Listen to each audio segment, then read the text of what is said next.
Begampura foundation Punjab ਅਤੇ panchayat union Punjab ਵੱਲੋਂ ਸਾਂਝੇ ਤੌਰ 'ਤੇ ਡਾਕਟਰ ਭੀਮ ਰਾਓ ਅੰਬੇਦਕਰ ਜੀ ਦੇ ਜਨਮ ਦਿਨ ਨੂੰ ਸਮਰਪਿਤ ਬੰਗਾ ਦੇ BDO ਦਫ਼ਤਰ ਵਿੱਚ ਸਮਾਗਮ ਕਰਵਾਇਆ ਗਿਆ।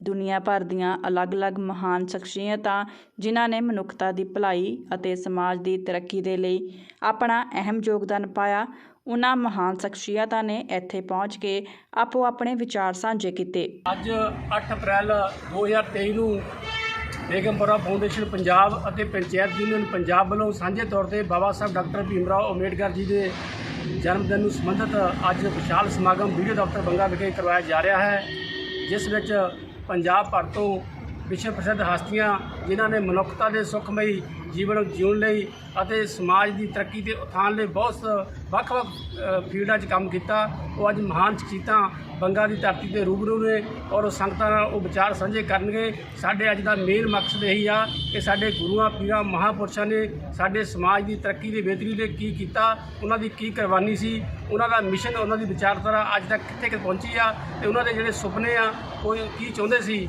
ਉਹ ਆਉਣ ਵਾਲੇ ਸਮੇਂ 'ਚ ਕਿੱਦਾਂ ਲਾਗੂ ਹੋ ਸਕਦੇ ਆ। ਇਸ ਵਾਸਤੇ ਵਿਚਾਰ ਤੇ ਸੰਵਾਦ ਜਿਹੜਾ ਕੀਤਾ ਜਾ ਰਿਹਾ ਆ।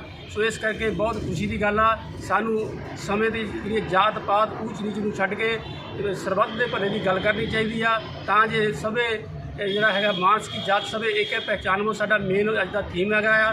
ਤੇ ਇਸ ਕਰਕੇ ਅਸੀਂ ਸਾਰੇ ਸਮਾਜ ਨੂੰ ਸੱਦਾ ਦਿੰਦੇ ਕਿ ਆਓ ਆਪਾਂ ਸਾਰੇ ਰਲ ਮਿਲ ਕੇ ਪੰਜਾਬ ਦੀ ਤਰੱਕੀ ਅਤੇ ਉਥਾਨ ਲਈ ਸਾਂਝੇ ਤੌਰ 'ਤੇ ਕੰਮ ਕਰੀਏ ਔਰ ਆਉਣ ਵਾਲੇ ਸਮੇਂ 'ਚ ਸਾਡਾ ਦੇਸ਼ ਤਰੱਕੀ ਦੀਆਂ ਮੰਜ਼ਿਲਾਂ ਨੂੰ ਛੂਹੇ ਔਰ ਪੰਜਾਬ ਜਿਹੜਾ ਆ ਉਹ ਵਿਕਸਿਤ ਸੂਬਾ ਬਣੇ ਔਰ ਸਾਰੇ ਰਲ ਮਿਲ ਕੇ ਭਾਈਚਾਰਕ ਤੋਂ ਰਹਿਣ ਔਰ ਸ਼ਹੀਦਾਂ ਦੇ ਸੁਪਨੇ, ਸਾਡੇ ਮਹਾਂਪੁਰਸ਼ਾਂ ਦੇ ਸੁਪਨੇ, ਬਾਬਾ ਸਾਹਿਬ ਨੇ ਜੋ ਜ਼ਿੰਦਗੀ 'ਚ ਜਿਹੜਾ ਸੁਪਨਾ ਲਿਆ ਸੀ ਉਹ ਸੁਪਨਾ ਛੇਤੀ ਤੋਂ ਛੇਤੀ ਪੂਰਾ ਹੋਵੇ। ਇਸੀ ਕਾਮਨਾ ਦੇ ਨਾਲ ਸਾਰੀ ਸੰਗਤ ਨੂੰ, ਸਾਰੇ ਇਲਾਕੇ ਵਾਸੀਆਂ ਨੂੰ ਔਰ ਪ੍ਰੋਗਰਾਮ ਦੇਖ ਰਹੇ ਸੰਗਤ ਨੂੰ ਇਹੀ ਅਪੀਲ ਆ ਕਿ ਆਓ ਆਪਾਂ ਇਕੱਠੇ ਹੋ ਕੇ ਆਪਸੀ ਮਤਭੇਦ ਭੁਲਾ ਕੇ ਸਮਾਜ ਦੀ ਖੂਬਸੂਰਤੀ ਲਈ ਕੰਮ ਕਰੀਏ। ਧੰਨਵਾਦ। ਜੈ ਭੀਮ, ਜੈ ਭਾਰਤ। ਵਾਹਿਗੁਰੂ ਜੀ ਕਾ ਖਾਲਸਾ, ਵਾਹਿਗੁਰੂ ਜੀ ਕੀ ਫਤਿਹ। ਸਰਪੰਚ ਜਗਤਾਰ ਸਿੰਘ ਪਿੰਡ ਮਜਾਰੀ ਤੋਂ ਪੰਚਾਇਤ ਯੂਨੀਅਨ ਪੰਜਾਬ ਦਾ ਪ੍ਰਧਾਨ। ਅੱਜ ਅਸੀਂ BDO ਦਫ਼ਤਰ ਪੰਚਾਇਤ ਸਮਿਤੀ ਹਾਲ ਦੇ ਵਿੱਚ ਬਾਬਾ ਸਾਹਿਬ ਦੇ ਜਨਮ ਦਿਨ ਨੂੰ ਸਮਰਪਿਤ ਪ੍ਰੋਗਰਾਮ ਕਰਵਾ ਰਹੇ ਹਾਂ। ਸਾਡੇ ਸ਼ਹੀਦਾਂ ਨੇ ਜੋ ਸੁਪਨੇ ਲਏ ਸੀਗੇ, ਅਸੀਂ ਉਹਨਾਂ ਨੂੰ ਪੂਰਾ ਕਰਨ ਦੀ ਪੂਰੀ ਕੋਸ਼ਿਸ਼ ਕਰ ਰਹੇ ਹਾਂ। ਅਸੀਂ ਸਾਰੇ ਭਾਈਚਾਰਾ ਰਲ ਮਿਲ ਕੇ ਇਸ ਉਹਨਾਂ ਦੇ ਲਏ ਹੋਏ ਸੁਪਨਿਆਂ ਨੂੰ ਪੂਰੇ ਅਮਲੀ ਜਾਮਾ ਪਾਉਣ ਦੀ ਕੋਸ਼ਿਸ਼ ਕਰ ਰਹੇ ਹਾਂ। ਵਾਹਿਗੁਰੂ ਜੀ ਕਾ ਖਾਲਸਾ, ਵਾਹਿਗੁਰੂ ਜੀ ਕੀ ਫਤਿਹ।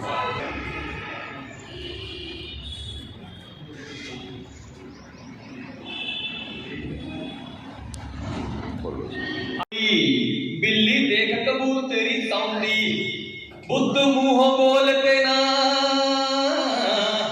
मुख बुद्ध मुँह बोलते ना, भावें कर देवण लख टूटे कदे हुण बराबर ना, भावें हुण गधे दे पोते कदे हुण बराबर ना, भावें हुण गधे दे पोते कहे हुण खमाचों दा बन के रहंदा अणजाना, कहे हुण खमाचों दा बन के रहंदा अणजाना, की पता है चोरां दा भावें पा रखिया है बाणा, की पता है चोरां दा भावें पा रखिया है बाणा, ना कर इतवार कोई, ना कर इतवार कोई, ना कर इतवार कोई, जेड़े बाबा साहब ने सोते कदे हुण बराबर ना, भावें हुण गधे दे पोते कदे हुण बराबर ना, भावें हुण गधे दे पोते, भावें हुण गधे दे पोते, भावें हुण गधे दे पोते।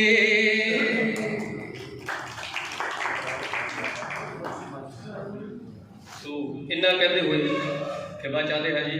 जय भीम, जय भारत। बड़ा दिल करता सका, नाम बड़े सोहने सके। मैं बेनती करूँगा साढ़े बहुत ही सत्कारयोग आदरणीय रिस्पैक्टेड डॉक्टर SL बेदी साहब एडवोकेट साहब मंच के उत्ते आने की लगाएंगे जी प्लीज। गुरमीत सिंह कलर माजी आजो जी मंच के ऊपर सर। सरदार कमलजीत सिंह बनमैर साहब, फतेह जंग सिंह चंडीगढ़ तो जी, आदरणीय सरदार महेंद्र सिंह दुसान साहब मंच के ऊपर अवसर, सतपाल सानू साहब, चमन लाल चरगोआ जी, अहमद अली कादी साहब, मंच पर आ जाओ जी। आ जाओ और सानू साहब।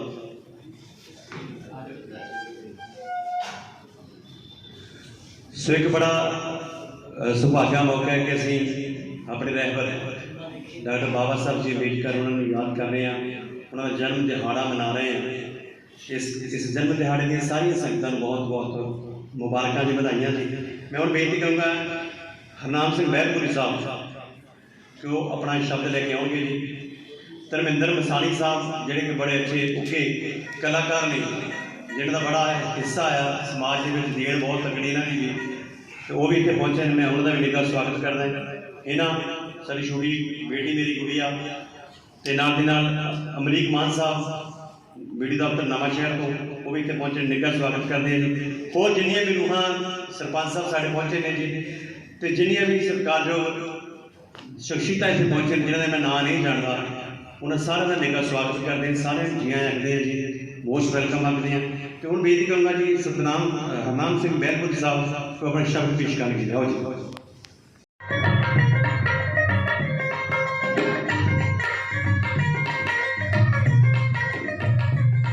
जन्म हुशौन चढ़िया बेड़ा खुशियां ना भरिया, जन्म हुशौन चढ़िया बेड़ा खुशियां ना भरिया, होई सारे कृष्णाइए अज माफी मानो।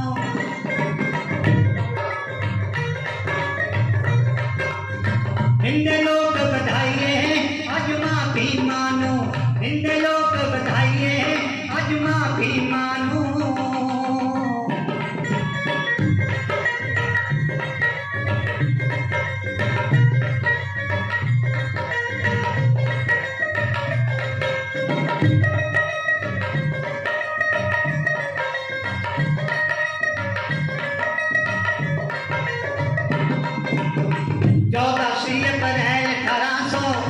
में खुशी ले आई, पिता दाम जी सूबेदार माँ ईमानों मिले बधाई।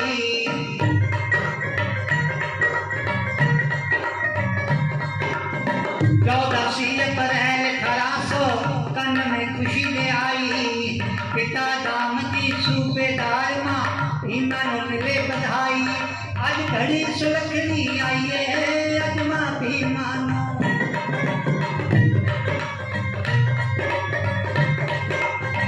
हिंदे लोग बधाइए आज माफी मानो, हिंदे लोग बधाइए आज माफी मानो।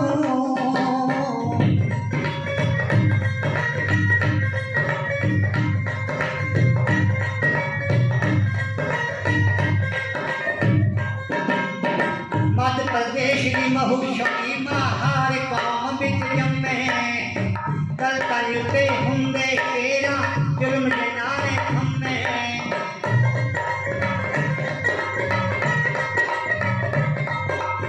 मध्य प्रदेश की महुशकी महार कौम बिच जम्मे, कल कलते हुंदे तेरा जुल्म जनाने थम्मे। उन्नत जुल्मानू पाइए अज माफी मानो।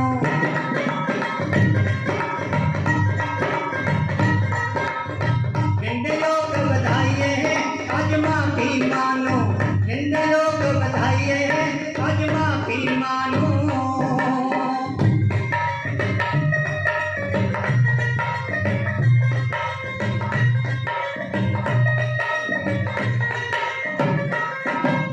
रतन चौड़मा पीमा बाई मां ने भुखों जनिया, बड़ा हो के दलता दा भारत दा राखा बनया।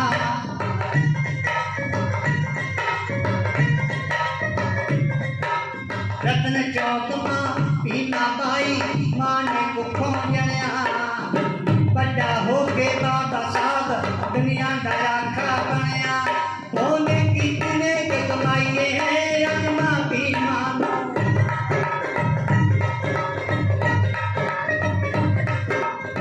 हिंदे लोग बधाइए अज माफी मानो, हिंदे लोग बधाइए अज माफी मानो।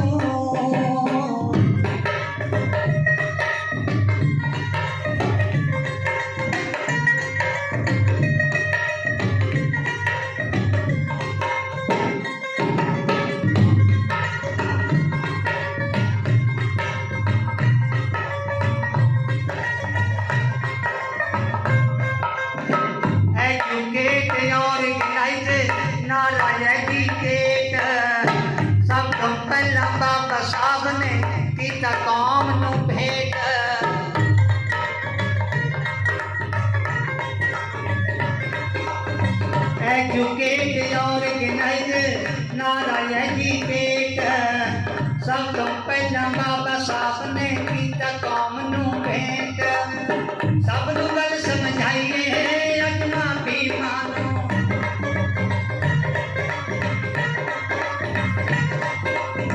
ਦਿੰਦੇ ਲੋਕ ਵਧਾਈਏ ਅਜਮਾ ਭੀਮਾਂ ਨੂੰ ਦਿੰਦੇ ਲੋਕ ਵਧਾਈਏ ਅਜਮਾ ਭੀਮਾਂ ਨੂੰ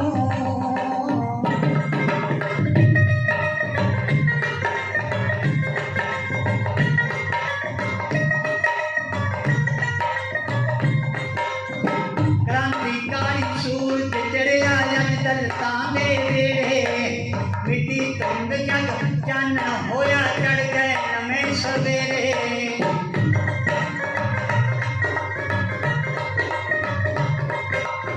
क्रांतिकारी सूरज चढ़िया अज कमियां दे नेड़े मिट्टी धुंद जग चानण हो गया चढ़ गए नवें सवेरे कर दहल पूरी बटियाई अजमा भीमां नूं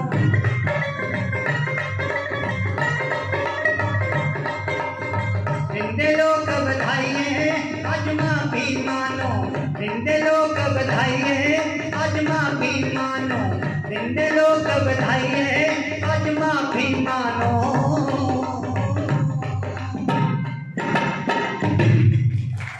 करूँगा अमरदीप सिंह सिद्धू साहब मोटिवेटर अंबेडकर चिंतक मैं उन्होंने बेनती करूँगा कि मंच पर आउणगे ते अपने अल्फाज सुना साझे करनगे तो एक बार फिर मैं साढ़े दरम्यान पत्रकार सतनाम सिंह सुंगड़ा साहब चरणजीत सलन जी रमेश बैदी साहब साढ़े चैनल तो पाल साहब चैनल तो पहुँचने का स्वागत करूँगा बेनती करूँगा जी अमरदीप सिंह सिद्धू साहब मंच पर आउणगे अवसर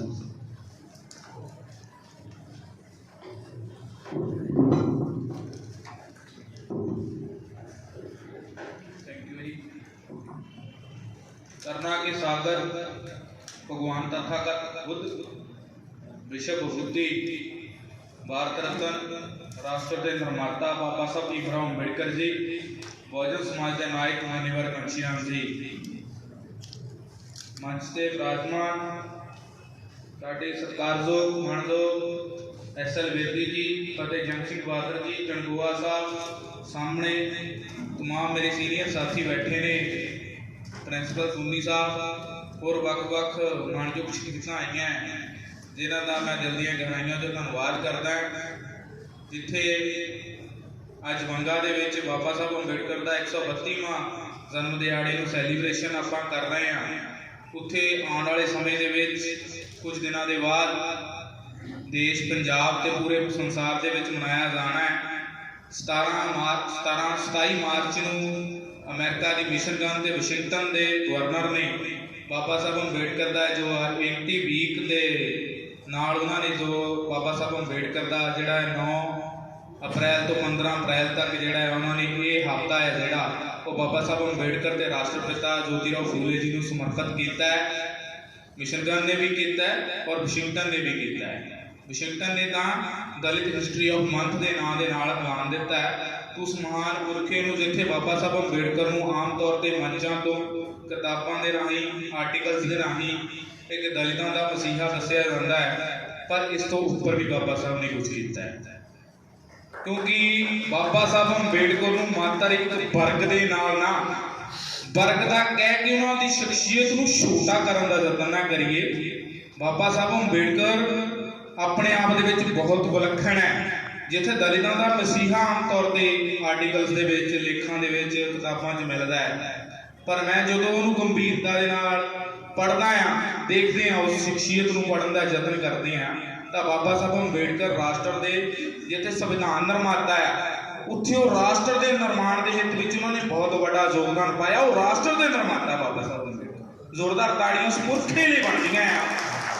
असी इस पुरखे को छोटा करने का यत्न कर दें मैं आस करदा कि अज जिन्ने साथी बैठे हैं वैसे तो मेरे सारे सीनियर ने क्योंकि मैंने भी जिन्ने बैठे मैं सारे तो छोटा है पर आप कोशिश कर रहे हैं क्योंकि जी मेरे वाली जनरेशन ये 25 तो 30 साल वाली आ रही है नवे जोड़े बच्चे पैदा हो रहे हैं घट्टो घट आने वाले समय अपनी कलम नूं इन्नी क मजबूत इन्नी क एडवांस टैक्नोलॉजी नाल लिख के दे जाइए कि साडे बच्चे जो साडियां को मंचां ते पढ़ के दसन वो ये दसन कि वो राष्ट्र के निर्माता है मात्र दलितां दे ਨੁਮਾਇੰਦੇ ਨਾ ਕਹਿ ਕੇ ਅਸੀਂ ਛੋਟਾ ਸ਼ਖਸੀਅਤ ਨੂੰ ਕਰ ਰਹੇ ਹਾਂ। ਦੂਸਰਾ, ਜਿੱਥੇ ਬਾਬਾ ਸਾਹਿਬ ਅੰਬੇਡਕਰ ਨੇ ਆਪਣੇ ਜੋ ਉਹਨਾਂ ਨੇ ਜਿਹੜਾ 1891 ਤੋਂ ਲੈ ਕੇ 1956 ਜਦੋਂ ਬਾਬਾ ਸਾਹਿਬ ਅੰਬੇਡਕਰ ਦੀ ਹਿਸਟਰੀ ਨੂੰ ਉਹਨਾਂ ਦਾ ਜੀਵਨ ਨੂੰ ਖੋਲਦੇ ਆ, ਪਬਲਿਕ ਲਾਈਫ ਦੇ ਵਿੱਚ 1917 ਚ ਪਬਲਿਕ ਲਾਈਫ ਜੀਣ ਲੱਗ ਪਏ ਸੀ। ਲੋਕਾਂ ਨੂੰ ਸਮਰਪਿਤ 1917 ਚ ਹੋ ਜਾਂਦੇ ਆ ਜਦੋਂ ਉਹਨਾਂ ਦੀ ਡੀਪਲੀ ਸਟੱਡੀ ਕਰੋ। ਉਹਨਾਂ ਦਾ ਜਿਹੜਾ ਫਸਟ ਆਰਟੀਕਲ ਆਇਆ ਸੀ caste and gender development in India, ਉਹ ਬਹੁਤ ਆਪਣੇ ਆਪ ਦੇ ਵਿੱਚ ਇੱਕ ਵੱਡਾ ਥੀਸਿਸ ਆ। ਜਦੋਂ ਥੀਸਿਸ ਸਬਮਿਟ ਕਰਾਇਆ ਗਿਆ ਤਾਂ ਉਸ ਪ੍ਰੋਫੈਸਰ ਨੇ ਬਾਬਾ ਸਾਹਿਬ ਨੇ ਕਹਿ ਦਿੱਤਾ ਸੀ ਕਿ ਡਾਕਟਰ ਅੰਬੇਡਕਰ ਅਗਰ ਅੱਜ ਤੋਂ ਬਾਅਦ ਤੂੰ ਹੋਰ ਕੁਝ ਵੀ ਨਾ ਲਿਖੇ ਨਾ, ਰਹਿੰਦੀ ਦੁਨੀਆ 'ਚ ਤੇਰੀ ਇਹ ਕਲਮ ਜਿਹੜਾ ਇਹ ਥੀਸਿਸ ਹੈ ਜਿਹੜਾ ਉਹ ਬਾਕਮਾਲ ਅਮਰ ਹੋ ਜਾਏਗਾ। ਤਾਂ ਇਹ ਉਸ ਮਹਾਨ ਪੁਰਖੇ ਦੀ ਕਲਮ ਦੀ ਪਾਵਰ ਹੈ, ਪਰ ਅਸੀਂ ਉਸ ਨੂੰ ਛੋਟਾ ਕਰਨ ਦਾ ਯਤਨ ਕੀਤਾ। ਆਸ ਕਰਦੇ ਹਾਂ ਕਿ ਬਾਬਾ ਸਾਹਿਬ ਦੀ ਉਹ ਲਾਈਫ ਹੈ ਜਿਹੜਾ ਉਹ ਜੀਵਨ ਦੇ ਸੰਘਰਸ਼ ਆ ਉਹ ਲੋਕਾਂ 'ਚ ਲੈ ਕੇ ਜਾਣ। ਜਿੱਥੇ ਬਾਬਾ ਸਾਹਿਬ ਅੰਬੇਡਕਰ ਨੇ ਸਮਾਜਿਕ ਐਂਗਲ ਤੇ ਕੰਮ ਕੀਤਾ, ਧਾਰਮਿਕ ਐਂਗਲ ਤੇ ਬਹੁਤ ਵੱਡੇ ਲੈਵਲ ਤੇ ਕੰਮ ਕੀਤਾ ਹੈ, ਰਾਜਨੀਤੀ ਦੇ ਵੀ ਕੁਝ ਅੰਸ਼ ਕੰਮ ਕੀਤਾ ਹੈ, ਪਰ ਇੱਕ ਅੰਸ਼ ਜਿਹੜਾ ਅੱਜ ਤੱਕ ਅਣਛੋਹਿਆ, ਜਿੱਥੇ ਅੱਜ ਤੱਕ ਕੋਈ ਸੋਸ਼ਲ ਜਥੇਬੰਦੀ, ਕੋਈ ਰਾਜਨੀਤਿਕ ਜਥੇਬੰਦੀ, ਕੋਈ ਧਾਰਮਿਕ ਜਥੇਬੰਦੀ ਉਸ ਐਂਗਲ ਤੇ, ਨਾ ਕੋਈ ਬੁੱਧੀਜੀਵੀ, ਨਾ ਕੋਈ ਹੋਰ ਅਲੱਗ-ਅਲੱਗ ਜਿੰਨੇ ਮੋਟੀਵੇਸ਼ਨ।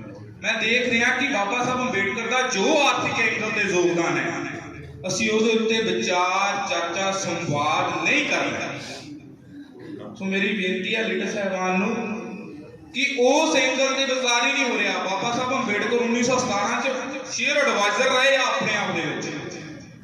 ਉਹਨਾਂ ਨੇ ਆਰਬੀਆਈ ਜਿਹੜੀ ਨਿਯੁਕਤ ਕੀਤੀ ਹੈ, 1952 ਐਮਐਸਐਮਈ ਲਿਆਂਦੀ ਹੈ ਜਿਹੜੀ ਅੱਜ ਦੇਸ਼ ਦਾ ਪ੍ਰਧਾਨ ਮੰਤਰੀ, ਪੀਐਮਜੀਪੀ ਯੋਜਨਾ, ਮੁਦਰਾ ਲੋਨ, ਹੋਰ ਕਿੰਨੀਆਂ ਜਿਹੜੀਆਂ ਉਹ ਦੱਸ ਰਿਹਾ ਹੈ ਅੱਜ ਸਹੂਲਤਾਂ ਆ ਰਹੀਆਂ। ਇਸ ਦੀ ਨਹੀਂ, ਇਸ ਦੇ ਜਿਹੜੇ ਗ੍ਰਾਸ ਰੂਟ ਹੈ ਉਹ ਬਾਬਾ ਸਾਹਿਬ ਅੰਬੇਡਕਰ ਹੈ, ਪਰ ਐਸ ਐਂਗਲ ਤੇ ਕੰਮ ਨਹੀਂ ਹੋ ਰਿਹਾ। ਮੂਵਮੈਂਟ ਦਿਨ ਪ੍ਰਤੀ ਦਿਨ ਸਾਡੀ ਖੜੋਤ ਚ ਕਿਉਂ ਜਾ ਰਹੀ ਹੈ, ਇਸ ਗੱਲ ਤੇ ਚਿੰਤਾ ਗੰਭੀਰਤਾ ਨਾਲ ਕਰਨ ਦੀ ਲੋੜ ਹੈ। ਮੇਰੇ ਵਰਗਾ ਨੌਜਵਾਨ ਅੱਗੇ ਤਿਆਰ ਕਿਉਂ ਨਹੀਂ ਹੋ ਰਿਹਾ? ਸਾਡੇ ਸਮਾਜ ਦੇ ਵਿੱਚ ਇਸ ਭਾਰਤ ਨੂੰ ਰਾਸ਼ਟਰ ਦਾ ਨਿਰਮਾਣ ਬਣਾਉਣ ਦੇ ਲਈ ਚਿੰਤਨ ਕਰਨਾ, ਕਰੀਮ ਤਿਆਰ ਕਰਨੀ ਹੈ, ਉਹ ਕਰੀਮ ਹੋਣੀ ਕਿੱਦਾਂ ਹੈ? ਕਿਉਂਕਿ ਆਰਥਿਕ ਐਂਗਲ ਤੇ ਕੰਮ ਹੀ ਨਹੀਂ ਹੁੰਦਾ, ਪੈਸਾ ਨਹੀਂ ਹੈ। ਨੌਜਵਾਨ ਇਸ ਵੇਲੇ ਬੇਰੁਜ਼ਗਾਰ ਹੈ, ਪਰ ਉਹ ਬੇਰੁਜ਼ਗਾਰ ਨੂੰ ਕਾਰੋਬਾਰ ਦੀ ਕੀਤਾ ਲਾਣਾ ਬਾਬਾ ਸਾਹਿਬ ਅੰਬੇਡਕਰ ਨੇ ਬਹੁਤ ਵੱਡੇ ਲੈਵਲ ਤੇ ਕੰਮ ਕੀਤਾ ਇਸ ਵਿਸ਼ੇ ਦੇ ਉੱਤੇ। ਜਿਸ ਪੁਰਖੇ ਨੇ ਐਮਐਸਐਮਈ ਦਿੱਤੀ ਸਾਨੂੰ, ਅੱਜ ਸੈਂਟਰ ਗਵਰਨਮੈਂਟ ਬੜੇ ਸੋਸ਼ਲ ਮੀਡੀਆ ਦੇ ਉੱਤੇ ਆਪਣੇ ਮੰਚਾਂ ਤੋਂ ਬੜੀਆਂ ਇਹ ਲੈ ਕੇ ਆ ਰਿਹਾ ਕਿ ਸਾਡੀਆਂ ਆਹ ਹੈਗੀਆਂ ਟੈਕਨੋਲੋਜੀ, ਆਹ ਸੁਵਿਧਾਵਾਂ ਆ, ਪਰ ਉਹ ਸੁਵਿਧਾਵਾਂ ਨੂੰ ਇੰਪਲੀਮੈਂਟ ਕਰਨਾ ਕਿਹਨੇ ਆ?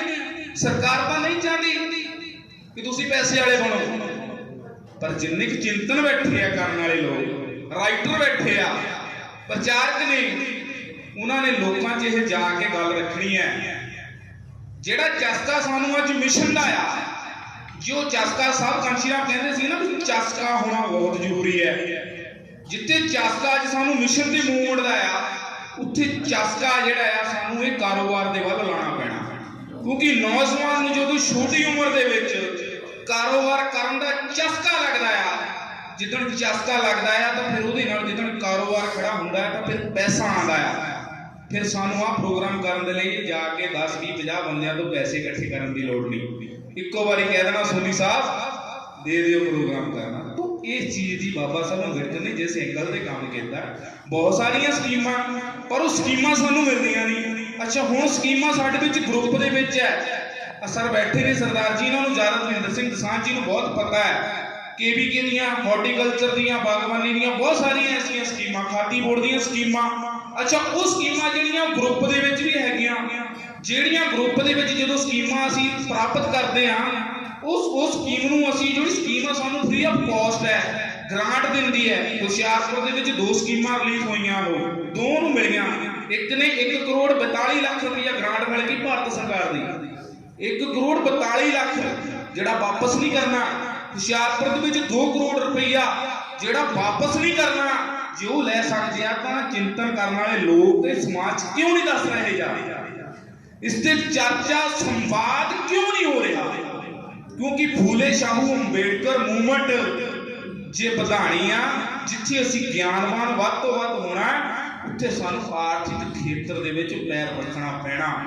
ਜ਼ਰੂਰੀ ਨਹੀਂ ਕਿ ਸਾਡੀ ਅੱਜ ਸਰਕਾਰ ਨਹੀਂ ਤਾਂ ਅਸੀਂ ਵੱਧ ਨਹੀਂ ਸਕਦੇ, ਇੰਪੋਸੀਬਲ ਨਾਂ ਦਾ ਫੂਲੇ ਸ਼ਾਹੂ ਅੰਬੇਡਕਰ ਮੂਵਮੈਂਟ ਸ਼ਬਦ ਹੀ ਪੋਸੀਬਲ ਹੈ ਕਿ ਕਰਨਾ ਪੈਣਾ। ਔਰ ਜੇਕਰ ਅਸੀਂ ਅੱਜ ਇਕੱਠਿਆਂ ਹੋ ਕੇ ਇਸ ਐਂਗਲ ਤੇ ਕੰਮ ਕਰ ਜਾਂਦੇ ਆ, ਧਾਰਮਿਕ ਐਂਗਲ ਤੇ ਬਹੁਤ ਲੰਬਾ ਸਮਾਂ ਹੋ ਗਿਆ ਸਾਨੂੰ ਕੰਮ ਕਰਦੇ ਆ, ਸਮਾਜਿਕ ਐਂਗਲ ਤੇ ਕੰਮ ਹੋ ਰਿਹਾ, ਰਾਜਨੀਤਿਕ ਐਂਗਲ ਤੇ ਵੀ ਹੋ ਹੀ ਜਾਂਦਾ, ਪਰ ਸਾਡੀ ਇਹ ਵੱਡੀ ਵਿਡੰਬਣਾ ਆ ਕਿ ਜਿਹੜਾ ਰਾਜਨੀਤੀ ਕਰਦਾ ਉਹ ਸਮਾਜਿਕ ਐਂਗਲ ਦੇ ਵਿੱਚ ਆ ਕੇ ਦਖਲਅੰਦਾਜ਼ੀ ਕਰਦਾ, ਜਿਹੜਾ ਸਮਾਜਿਕ ਕੰਮ ਕਰਦਾ ਐਂਗਲ ਤੇ ਉਹਦੇ ਵਿੱਚ ਰਾਜਨੀਤੀ ਵਾਲਾ ਆ ਕੇ ਦਖਲਅੰਦਾਜ਼ੀ ਕਰਦਾ ਹੈ। ਹੁਕਮਰਾਨਾਂ ਦੇ ਕੋਲੋਂ ਸਾਨੂੰ ਡਿਸਪਲਿਨ ਲੈਣ ਦੀ ਲੋੜ ਹੈ। ਜਿਹੜਾ ਅਟਲ ਬਿਹਾਰੀ ਵਾਜਪਾਈ ਜਦੋਂ ਪ੍ਰਧਾਨ ਮੰਤਰੀ ਬਣਦਾ ਹੈ ਨਾ, ਉਸ ਵੇਲੇ ਦਾ ਉਹਦਾ ਜਦੋਂ ਨਾਗਪੁਰ ਦੇ ਵਿੱਚ RSS ਦੇ ਹੈੱਡਕੁਆਟਰ 'ਚ ਉਹਨੂੰ ਬੁਲਾਇਆ ਜਾਂਦਾ, ਡਿਸਪਲਿਨ ਅਨੁਸ਼ਾਸਨ ਸਾਡੇ ਵਿੱਚ ਸੱਚਮੁੱਚ ਨਹੀਂ ਹੈਗਾ। ਜਿੰਨਾ ਚਿਰ ਅਨੁਸ਼ਾਸਨ ਨਹੀਂ, ਬਾਬਾ ਸਾਹਿਬ ਅੰਬੇਡਕਰ ਨੇ ਵੀ ਕਿਹਾ ਜਿਹੜੀਆਂ ਕੌਮਾਂ ਅਨੁਸ਼ਾਸਨ 'ਚ ਨਹੀਂ ਹੁੰਦੀਆਂ ਉਹ ਸ਼ਾਸਕ ਵਰਗ ਕਲਾਸ ਨਹੀਂ ਬਣ ਸਕਦੀ। ਅਨੁਸ਼ਾਸਨ ਹੋਣਾ ਬਹੁਤ ਜ਼ਰੂਰੀ ਹੈ। ਜਦੋਂ ਅਟਲ ਬਿਹਾਰੀ ਵਾਜਪਾਈ ਨੂੰ ਨਾਗਪੁਰ ਦੇ ਹੈੱਡਕੁਆਟਰ 'ਚ ਬੁਲਾਇਆ ਜਾਂਦਾ, ਵਿਸਾਖੀ ਤੇ ਜਿੱਥੇ ਅਸੀਂ ਸ਼ੋਭਾ ਵਿਜੇ ਦਸ਼ਮੀ ਨੂੰ ਸੈਲੀਬ੍ਰੇਟ ਕਰਦੇ ਆ, ਉਹ ਆਪਣਾ ਵਿਜੇ ਦਸ਼ਮੀ ਨੂੰ ਸੈਲੀਬ੍ਰੇਟ ਕਰਦੇ ਆ। ਤਾਂ ਜਦੋਂ ਬੁਲਾਇਆ ਜਾਂਦਾ ਤਾਂ ਉਹਨੂੰ ਜਦੋਂ ਬੁਲਾਇਆ ਗਿਆ ਤੇ ਉਹਨੂੰ ਕਿਹਾ ਗਿਆ ਕਿ ਅਬ ਆਪਕੇ ਸਾਹਮਣੇ देश के प्रधानमंत्री अटल बिहारी वाजपेयी जी आपके सामने विचार रखेंगे। तो जो ਉਹਨੂੰ ਬੁਲਾਇਆ ਗਿਆ ਤਾਂ ਉਹਦਾ ਜਿਹੜਾ ਬੋਲਣ ਦਾ ਤਰੀਕਾ ਸੀ ਨਾ, ਥੋੜਾ ਪੌਜ਼ ਲੈ ਕੇ ਰੁਕ ਕੇ ਬੋਲਦਾ ਸੀ, ਉਹਦਾ ਸਟਾਈਲ ਸੀ ਬੋਲਣ ਦਾ। ਸਿੱਖਣਾ ਚਾਹੀਦਾ ਸਾਨੂੰ, ਅਸੀਂ ਸਿੱਖਦੇ ਨਹੀਂ ਸੱਚਮੁੱਚ। ਸਿੱਖਣ ਵਾਲਾ ਸਾਡੇ ਵਿੱਚ ਉਹ ਗੁਣ ਨਹੀਂ ਹੈਗਾ। ਮੇਰੀ ਕੋਸ਼ਿਸ਼ ਹੈ ਮੈਂ ਹਮੇਸ਼ਾ ਸਿੱਖਦਾ ਹਾਂ। ਜਿਹੜਾ ਬੰਦਾ ਸਿੱਖਣ ਦਾ ਯਤਨ ਕਰੇ ਉਹ ਹਮੇਸ਼ਾ ਆਪਣੀ ਕਾਮਯਾਬ ਦੀ ਅਹੁਦੇ ਤੇ ਜਾਣ ਦੇ ਯਤਨ ਕਰਦਾ ਹੈ, ਪਹੁੰਚਦਾ। अटल बिहारी वाजपेयी ने जो इस गल का संबोधन किया कि अब आपके सामने देश के प्रधानमंत्री अटल बिहारी वाजपेयी जी विचार रखेंगे, तो आया मंच से खड़ा, कहना मुझे दुख है कि आपने मुझे देश के प्रधानमंत्री के वो जो संबोधन किया, और मुझे दुख है कि मैं देश का प्रधानमंत्री बाद में हूँ, पहले RSS का कार्यकर्ता हूँ। ਉਹਨੇ ਆਪਣੇ ਆਪ ਨੂੰ ਦੇਸ਼ ਦਾ ਪ੍ਰਧਾਨ ਮੰਤਰੀ ਹੋਣ ਦੇ ਬਾਵਜੂਦ ਵੀ ਕਹਿੰਦਾ ਦੇਸ਼ ਦਾ ਪ੍ਰਧਾਨ ਮੰਤਰੀ ਬਾਅਦ 'ਚ ਹੈ, ਪਹਿਲਾਂ ਮੈਂ RSS ਦਾ ਕਾਰਜਕਰਤਾ ਆ, ਵਰਕਰ ਹੈ। ਅੱਜ ਜਿਹੜਾ ਬੰਦਾ ਚਾਰ ਕਿਤਾਬਾਂ ਪੜ੍ਹਦਾ ਉਹ ਕਹਿੰਦਾ ਮੇਰੇ ਤੋਂ ਵੱਡਾ ਬੁਲਾਰਾ ਤੇ ਪ੍ਰਚਾਰਕ ਤੇ ਬੁੱਧੀਮਾਨ ਕੋਈ ਨਹੀਂ। ਸੋ ਮੇਰੀ ਬੇਨਤੀ ਹੈ, ਸਮਾਂ ਬਹੁਤ ਥੋੜਾ ਆ, ਮੈਂ ਸੁਣਨ ਆਇਆ ਸੀ ਪਰ ਫਿਰ ਵੀ ਮੈਨੂੰ ਕਿਹਾ ਗਿਆ ਇਸ ਐਂਗਲ ਤੇ ਕੰਮ ਕਰੋ, ਕੋਸ਼ਿਸ਼ ਕਰੋ ਆਪਣੇ ਆਪ ਨੂੰ ਕਾਰਜਕਰਤਾ ਬਣਾਉਣਾ। ਜਿੰਨਾ ਚਿਰ ਅਸੀਂ ਆਪਣੇ ਆਪ ਨੂੰ ਕਾਰਜਕਰਤਾ ਨਹੀਂ ਸਮਝਦੇ, ਉਨਾ ਚਿਰ ਇਸ ਦੇਸ਼ ਦੇ ਵਿੱਚ ਫੂਲੇ ਸ਼ਾਹੂ ਅੰਬੇਡਕਰ ਮੂਵਮੈਂਟ ਹੈ ਜਿਹੜੀ ਉਹ ਵੱਧ ਨਹੀਂ ਸਕਦੀ।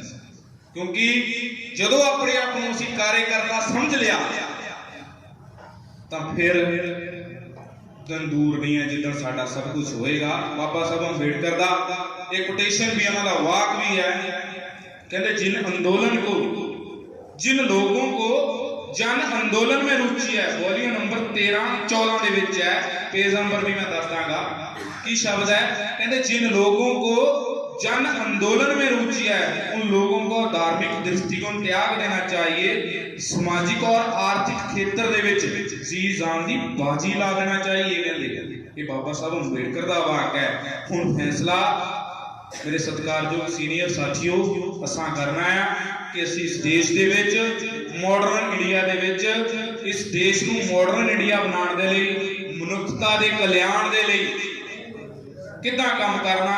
धन्नवाद, समा दिता। जय भीम, जय भारत, नमो बुधाय। वाहिगुरू जी का खालसा, वाहिगुरू जी की फतेह। Thank you.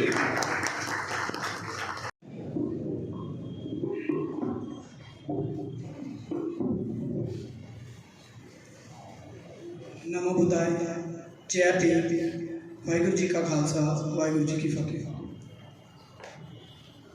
पहला तो मैं बेगमपुरा फाउंडेशन की पूरी टीम का धन्यवाद करता हाँ कि उन्होंने यह काम किया। नाल दी नाल मैं बाबा साहब डॉक्टर BR अंबेडकर जी के 132वें जन्मदिन जो 14 अप्रैल को आ रहा है वो मुबारक, क्योंकि ਜਿਹੜੀਆਂ ਸ਼ਖਸੀਅਤਾਂ ਮੰਚ ਤੇ ਬੈਠੀਆਂ ਜਾਂ ਮੇਰੇ ਸਾਹਮਣੇ ਵਿਰਾਜਮਾਨ ਨੇ, ਮੈਨੂੰ ਪਤਾ ਸਾਰੇ ਮੇਰੇ ਨਾਲੋਂ ਵੱਧ ਗਿਆਨਵਾਨ ਨੇ ਤੇ ਮੈਂ ਇੰਨੀ ਹੈਸੀਅਤ ਨਹੀਂ ਰੱਖਦਾ ਕਿ ਮੈਂ ਤੁਹਾਨੂੰ ਕੁਝ ਸਿਖਾ ਸਕਾਂ।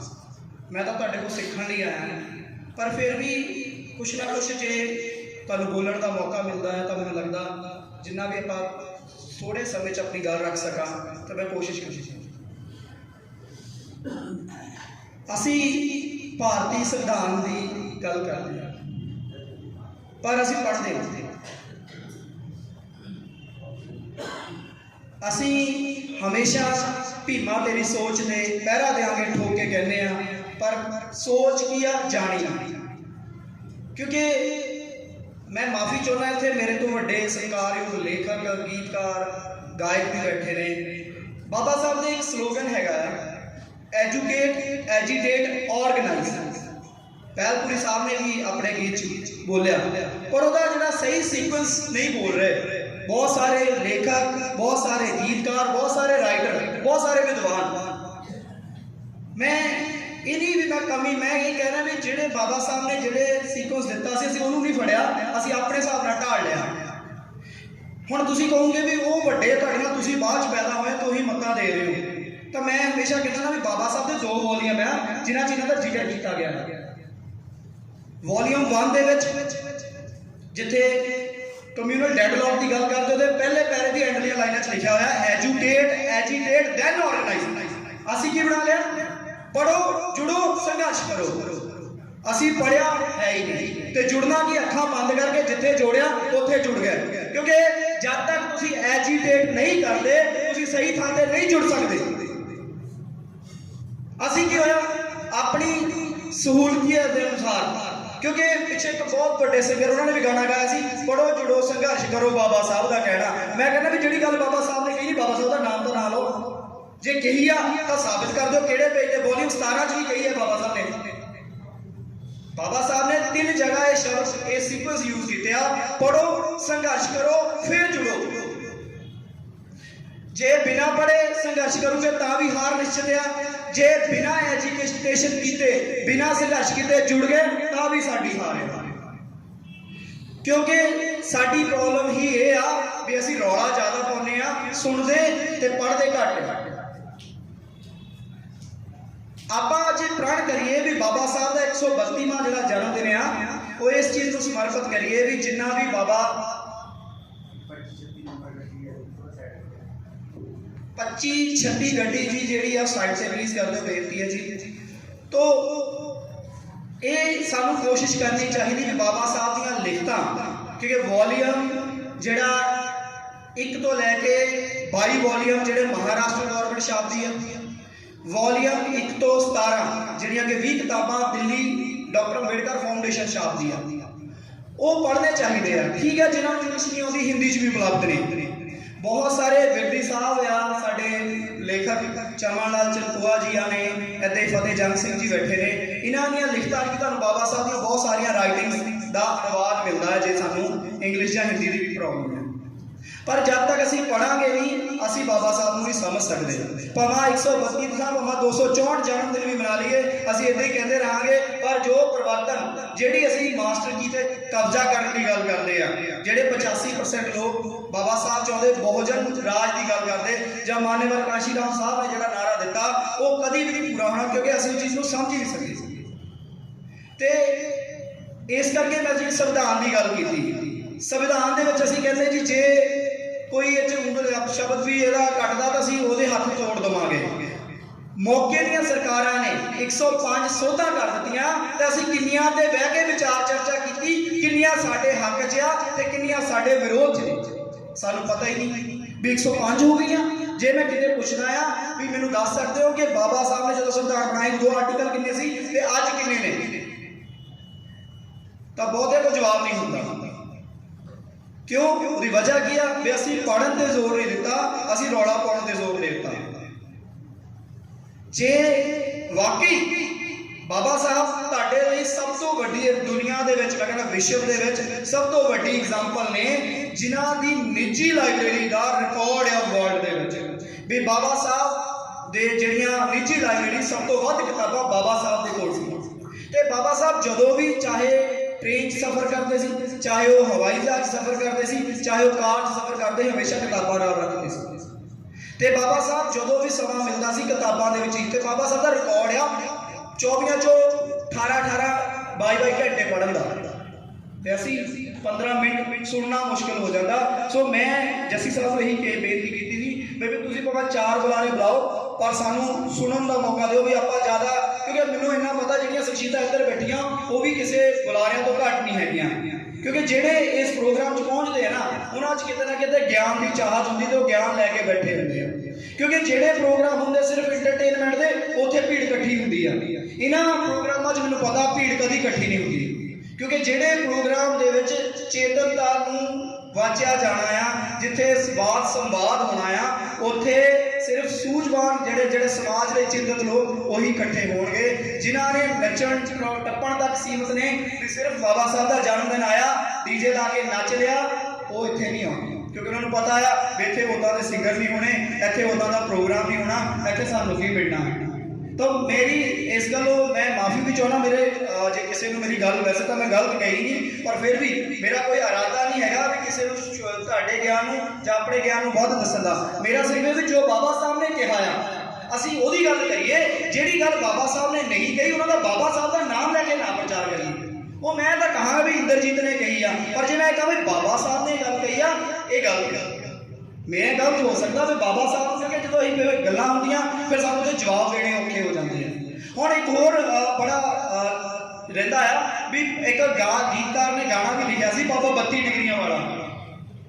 ਹੁਣ ਮੈਂ ਜਦੋਂ ਉਹਨੂੰ ਸਵਾਲ ਪੁੱਛਿਆ ਵੀ ਬੇਨਤੀ ਆ ਮੇਰੀ ਹੱਥ ਬੰਨ੍ਹ ਕੇ ਮੈਨੂੰ ਪਲੀਜ਼ 32 ਡਿਗਰੀਆਂ ਦਾ ਵੇਰਵਾ ਜ਼ਰੂਰ ਦਿਓ, ਕਿਉਂ ਮੈਂ ਹਮੇਸ਼ਾ ਕਹਿੰਦਾ ਵੀ ਬਾਬਾ ਸਾਹਿਬ ਦਾ 1891 ਵਿੱਚ ਜਨਮ ਹੁੰਦਾ ਆ ਤੇ ਬਾਬਾ ਸਾਹਿਬ 1923 ਤੱਕ ਰੈਗੂਲਰ ਸਟੱਡੀ ਕਰਦੇ ਆ ਤੇ ਕਿੰਨੇ ਸਾਲ ਬਣਦੇ ਆ, ਇਹ ਚੋਂ 12 ਸਾਲ +2 ਤੱਕ ਦੇ ਕੱਢ ਦਿਓ, ਹਨਾ। ਮੈਂ ਦੂਜੀ ਗੱਲ ਇਹ ਵੀ ਨਾਲ ਕਹਿਣਾ ਹੁੰਦਾ ਵੀ ਕਿਸੇ ਵੀ ਵਿਅਕਤੀ ਦੀ ਜਿਹੜੇ ਗਿਆਨ ਨੂੰ ਡਿਗਰੀਆਂ ਨਾਲ ਨਹੀਂ ਮਾਪਿਆ ਜਾ ਸਕਦਾ। ਉਹਨਾਂ ਨਾਲੋਂ ਤੁਸੀਂ ਭਾਵੇਂ 1000 ਡਿਗਰੀਆਂ ਵਾਲਾ ਵੱਧ ਪੜ੍ਹਿਆ ਲੈ ਲਓ, ਬਾਬਾ ਸਾਹਿਬ ਦਾ ਮੁਕਾਬਲਾ ਨਹੀਂ ਕਰ ਸਕਦਾ। ਪਰ ਅਸੀਂ ਜਿਹੜਾ ਗਲਤ ਪ੍ਰਚਾਰ ਨਹੀਂ ਕਰਨਾ, ਕਿਉਂਕਿ ਜਦੋਂ ਅਸੀਂ ਗਲਤ ਕਰਾਂਗੇ ਤੁਹਾਨੂੰ ਸਵਾਲ ਪੁੱਛਣਗੇ ਬੱਚੇ। ਮੈਂ ਕਾਲਜ 'ਚ ਪੜਾਉਣਾ, ਸਾਨੂੰ ਸਵਾਲ ਪੁੱਛੂਗਾ ਵੀ ਇੱਦਾਂ ਹੋ ਸਕਦੀ ਆ, ਜੇ ਹੋਈ ਆ ਤੇ ਕਿਹੜੀ ਯੂਨੀਵਰਸਿਟੀ ਤੋਂ ਕਿਹੜੇ ਸਾਲ ਕਦੋਂ ਕੀ ਦਿੱਤਾ ਜਾਵੇ ਵੇਰਵਾ। ਮੈਂ ਇਹ ਨਹੀਂ ਕਹਿ ਰਿਹਾ, ਮੈਂ ਬਾਰ-ਬਾਰ ਕਹਿ ਰਿਹਾ ਗੁਰੂ ਰਵਿਦਾਸ ਜੀ ਬੇਸ਼ੱਕ ਉਹਨਾਂ ਨੇ ਕੋਈ ਸਕੂਲੀ ਬਹੁਤ ਐਜੂਕੇਸ਼ਨ ਨਹੀਂ ਪ੍ਰਾਪਤ ਕੀਤੀ, ਪਰ ਅੱਜ ਗੁਰੂ ਰਵਿਦਾਸ ਮਹਾਰਾਜ ਦੇ ਚਿਹਰਾ ਸਥਾਪਿਤ ਨਹੀਂ। ਉਹਨਾਂ ਦੇ ਗਿਆਨ ਨੂੰ ਅਸੀਂ ਨਾਪ ਨਹੀਂ ਸਕਦੇ ਡਿਗਰੀਆਂ ਨਾਲ। ਇੱਥੇ ਸਾਡੇ ਬਾਬਾ ਸਾਹਿਬ ਨੇ, ਕਿਉਂਕਿ ਬਾਬਾ ਸਾਹਿਬ ਦੇ ਬਾਰੇ ਵੀ ਕਿਹਾ ਵੀ ਬਾਬਾ ਸਾਹਿਬ ਦੇ ਮੂਹਰੇ 500 ਗ੍ਰੈਜੂਏਟ ਵੀ ਤੁਸੀਂ ਖੜੇ ਕਰ ਦਿਓ ਤਾਂ ਵੀ ਉਹਨਾਂ ਦਾ ਮੁਕਾਬਲਾ ਨਹੀਂ ਕਰ ਸਕਦੇ, ਕਿਉਂਕਿ ਅੱਜ ਮੈਂ ਕਹਿੰਦਾ ਲੱਖਾਂ ਗ੍ਰੈਜੂਏਟ ਬਾਬਾ ਸਾਹਿਬ ਦੇ ਗਿਆਨ ਦੇ ਮੂਹਰੇ ਨਹੀਂ ਖੜ ਸਕਦੇ, ਅਸੀਂ ਨਹੀਂ ਟਿਕ ਸਕਦੇ। ਤੋਂ ਇਸ ਕਰਕੇ ਡਿਗਰੀਆਂ ਨਾਲ ਮਾਪਣਾ ਗਲਤ ਆ, ਪਰ ਅਸੀਂ ਝੂਠੀ ਗੁਸਤਤ ਕਰਾਂਗੇ ਤਾਂ ਕੱਲ੍ਹ ਨੂੰ ਸਾਨੂੰ ਸ਼ਰਮਿੰਦੇ ਹੋਣਾ ਪੈਣਾ, ਕਿਉਂਕਿ ਅੱਜ ਟੈਕਨੋਲੋਜੀ ਦਾ ਜ਼ਮਾਨਾ, ਬੱਚੇ ਗੂਗਲ ਕਰਨਗੇ, ਤੁਸੀਂ ਕਿਸੇ ਨੂੰ ਬੋਲੋਗੇ ਸਟੇਜਾਂ ਤੇ ਖੜ ਕੇ ਤਾਂ ਤੁਹਾਨੂੰ ਸਵਾਲ ਪੁੱਛੂਗੇ, ਤੇ ਜਦੋਂ ਤੁਹਾਡੇ ਕੋਲ ਸਵਾਲ ਦਾ ਜਵਾਬ ਨਾ ਨਿਕਲਿਆ ਫਿਰ ਤੁਹਾਨੂੰ ਉੱਥੇ ਸਮੱਸਿਆ ਹੁੰਦੀ ਹੈ। ਤੋਂ ਇਹ ਜਿਹੜੀਆਂ ਚੀਜ਼ਾਂ ਆ ਸਾਨੂੰ ਇਹਨਾਂ ਚੀਜ਼ਾਂ ਨੂੰ ਆਪਣੇ ਉਸ ਚੀਜ਼ ਨਾਲ, ਕਿਉਂਕਿ ਝੂਠ ਦਾ ਪ੍ਰਚਾਰ ਮੈਂ ਹਮੇਸ਼ਾ ਕਹਿੰਦਾ ਝੂਠ ਨੇ ਝੂਠ ਰਹਿਣਾ ਹੈ। ਤੁਸੀਂ ਜਿੰਨੇ ਮਰਜ਼ੀ 100 ਬੰਦੇ ਝੂਠ ਨੂੰ ਗਲਤ ਬੋਲਣ, ਜਦੋਂ ਇੱਕ ਜਿਹੜਾ ਸਹੀ ਬੋਲੇਗਾ ਪ੍ਰਮਾਣ ਦੇ ਨਾਲ ਬੋਲੇਗਾ ਤਾਂ ਲੋਕੀ ਇੱਕ ਦੇ ਨਾਲ ਹੱਕ ਛੱਡਣਗੇ, ਕਿਉਂਕਿ ਉਹਦੇ ਕੋਲ ਸਬੂਤ ਨਹੀਂ। ਮੈਂ ਉਹੀ ਕਹਿ ਰਿਹਾ 2 ਵੋਲੀਅਮ ਜ਼ਿਕਰ ਨੇ, 17 ਦੇ ਪਾਰਟ 1 'ਚ ਤੇ ਵੋਲੀਅਮ 1 ਦੇ ਵਿੱਚ ਬਾਬਾ ਸਾਹਿਬ ਨੇ ਜੋ ਗੱਲ ਕਹੀ ਆ। ਤੇ ਜਿਹੜੀ ਮੈਂ ਡਿਗਰੀ ਦੀ ਗੱਲ ਕਰਦਾ, ਬਾਬਾ ਸਾਹਿਬ ਕੋਲ BA MA MSc DSc ਠੀਕ ਹੈ 12 ਕਲਾਸ ਤੇ 2 ਬਾਬਾ ਸਾਹਿਬ ਨੂੰ ਆਨਰੇਰੀ ਕਾਜ਼ਾਂ ਮਿਲੀਆਂ 1952 ਤੇ 53 ਦੇ ਵਿੱਚ। ਇਹ ਟੋਟਲ BA ਤੋਂ ਮੈਂ ਲਾ ਲਵਾਂ ਤਾਂ ਜੇ 8 ਡਿਗਰੀਆਂ ਬਣ ਗਈਆਂ ਆਨਰੇਰੀ ਕਾਜ਼ਾਂ ਪਾ ਕੇ। ਤੇ ਮੈਂ ਕਹਿੰਦਾ ਜੇ ਤੁਸੀਂ 12 ਇੰਟਰ ਕਾਲਜ ਵੀ ਐਡ ਕਰ ਲਓ, 12 ਵੀ ਪਾ ਲਓਗੇ ਤਾਂ ਵੀ ਤੁਹਾਡੇ ਕੋਲ 32 ਨਹੀਂ ਪੂਰੀਆਂ ਹੋਣੀਆਂ। ਫਿਰ ਤੁਸੀਂ ਕਿੱਥੇ ਜਸਟੀਫਾਈ। ਹੁਣ ਰਹੀ ਗੱਲ ਉਹ ਜਿਹੜੀ 32 ਜਾਂ 64 ਦੀ ਕਿਉਂ ਚਰਚਾ ਕਰਦੇ ਨੇ, ਉਹ ਗਲਤ ਇੰਟਰਪ੍ਰੀਟੇਸ਼ਨ ਹੋ ਗਈ ਆ। ਉਹ ਮੈਂ ਤੁਹਾਨੂੰ ਦੱਸਦਾ, ਮੈਨੂੰ ਜੋ ਮੈਂ ਉਹਦਾ ਨਿਰਕਸ਼ ਕੱਢਿਆ ਆ ਵੀ ਲੋਕ ਬਾਬਾ ਸਾਹਿਬ ਜਿਹੜੇ ਮਾਹਰ ਸੀਗੇ ਬਹੁਤ ਸਾਰੇ ਸਬਜੈਕਟ ਦੇ ਵਿੱਚ ਸੀ। ਬਾਬਾ ਸਾਹਿਬ ਨੂੰ ਜਿੱਦਾਂ ਜਰਨਲਿਜ਼ਮ ਦੀ ਕੋਈ ਡਿਗਰੀ ਨਹੀਂ ਬਾਬਾ ਸਾਹਿਬ ਨੇ ਲਈ, ਪਰ ਬਾਬਾ ਸਾਹਿਬ ਨੇ 5 ਅਖਬਾਰਾਂ ਚਲਾਈਆਂ। ਇਹਦਾ ਮਤਲਬ ਬਾਬਾ ਸਾਹਿਬ ਪੱਤਰਕਾਰਤਾ 'ਚ ਵੀ ਮਾਹਰ ਸੀਗੇ, ਮਾਸਟਰ ਸੀਗੇ। ਹੁਣ ਉਹ ਮਾਸਟਰ ਲੋਕਾਂ ਨੇ ਦੂਜੀ ਮਾਸਟਰ ਨੂੰ ਦੇ ਲਿਆ ਡਿਗਰੀਆਂ ਵਾਲੀ। ਹੁਣ ਬਾਬਾ ਸਾਹਿਬ ਕੋ ਮਾਨਵੀ ਇਤਿਹਾਸ, ਐਂਥਰੋਪੋਲੋਜੀ ਜਿਹੜੀਆਂ ਸਬਜੈਕਟ ਬਾਬਾ ਸਾਹਿਬ ਨੇ MA ਦੇ ਵਿੱਚ ਪੜ੍ਹੇ ਨੇ, ਅਸੀਂ ਉਹਨਾਂ ਸਾਰਿਆਂ ਨੂੰ ਵੱਖਰੀਆਂ ਮਾਸਟਰ। ਬਾਬਾ ਸਾਹਿਬ ਹੋ ਸਕਦਾ 100 ਤੋਂ ਵੱਧ ਡਿਗਰੀਆਂ 'ਚ ਮਾਹਰ ਹੋਣ ਬਹੁਤ ਸਬਜੈਕਟਸ ਦੇ ਵਿੱਚ, ਅਸੀਂ ਉਹਨਾਂ ਨੂੰ ਡਿਗਰੀਆਂ ਨਾਲ ਤੋਲ ਲਿਆ। ਤੇ ਜਦੋਂ ਅਸੀਂ ਪ੍ਰਚਾਰ ਕਰਨ ਲੱਗ ਪਏ ਫਿਰ ਉੱਥੇ ਨੁਕਸਾਨ। ਸੋ ਮੇਰਾ ਅੱਜ ਦਾ ਸਿਰਫ ਮੈਂ ਇੰਨਾ ਕਿ ਬੋਲਣ ਨੂੰ ਤਾਂ ਬਹੁਤ ਕੁਝ ਬੋਲਿਆ ਜਾ ਸਕਦਾ, ਮੇਰੇ ਤੋਂ ਸੂਝਵਾਨ ਮੈਂ ਤਾਂ ਸੁਣਨਾ ਚਾਹੁੰਦਾ ਆ ਤੇ ਬਹੁਤ ਬੁਲਾਰੇ ਬੈਠੇ ਨੇ, ਤਾਂ ਮੈਨੂੰ 2 ਮਿੰਟ ਦਾ ਸਮਾਂ ਮੈਨੂੰ ਲੱਗਦਾ ਮੈਂ 2 ਮਿੰਟ 'ਚ ਆਪਣੀ ਇੰਨੀ ਕੀ ਗੱਲ ਰੱਖ ਸਕਦਾ ਸੀ। ਸੋ ਨਮੋ ਬੁੱਧਾਏ, ਜੈ ਭੀਮ, ਜੈ ਭਾਰਤ, ਧੰਨਵਾਦ।